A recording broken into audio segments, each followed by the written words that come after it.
नमस्कार, प्रणाम भोजपुरिया भैया लोग। और सब बताई कैसे बानी रउआ सब है। उम्मीद करतानी रउआ सब ठीक ठाक होखा भैया। और हमहू ठीक बानी। तो स्वागत बाटे आप सबके राइटर विजय बागी के चैनल पर। और आज उपस्थित बानी भैया रउआ सबके बीच में लेके भोजपुरी में धोबी गीत। बहुत बढ़िया गीत के रचना के बानी।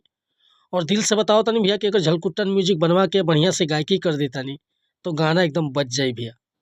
तो चलिए देर न करते हुए मैटर के शुरुआत कइल जा कि कैसे गीत के गावे के बा, का एकर धुन बा, का लय बा।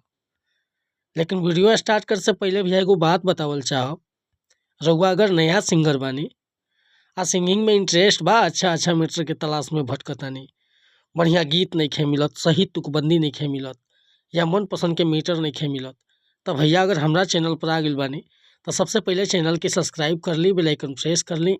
हर रोज रउआ के नया नया मैटर सुने के, देखे के और गावे के मिलत रही भैया। काहे कि हम हर तरह के सॉन्ग राइट करीला।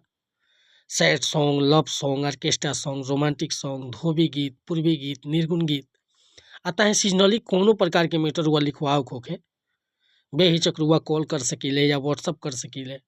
बिल्कुल उचित चार्ज पर हुआ के फुल गाना व्हाट्सअप के जरिए मिल जाई। हमारा नंबर डिस्क्रिप्शन में बाटे। और आज के गाना देखी कैसे गाओ बा। एगो औरतिया बड़ा भाव में कहती अपना पति से, अरे करतानी नोटिस पिया हम कई दिन से, आ चैट करतानी बोली कौन सवतीन से। कौन है जी? अरे ऐसा कोई बात नहीं है जी। कि करतानी नोटिस पिया हम कई दिन से, आ चैट करतानी बोली कौन सवतीन से।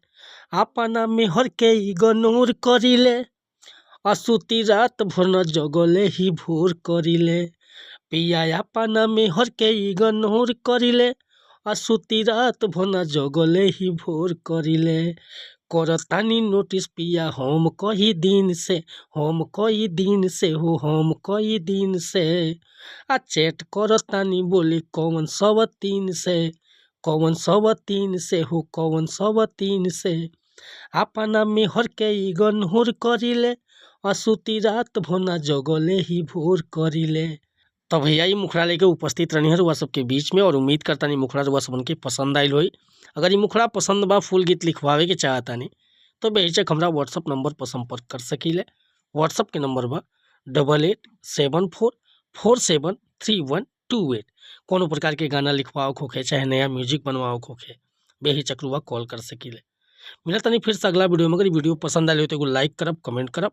आ चैनल पर पहली बार आए तो चैनल के सब्सक्राइब कर ले भैया। जय हिंद, जय भारत, जय भोजपुरी समाज।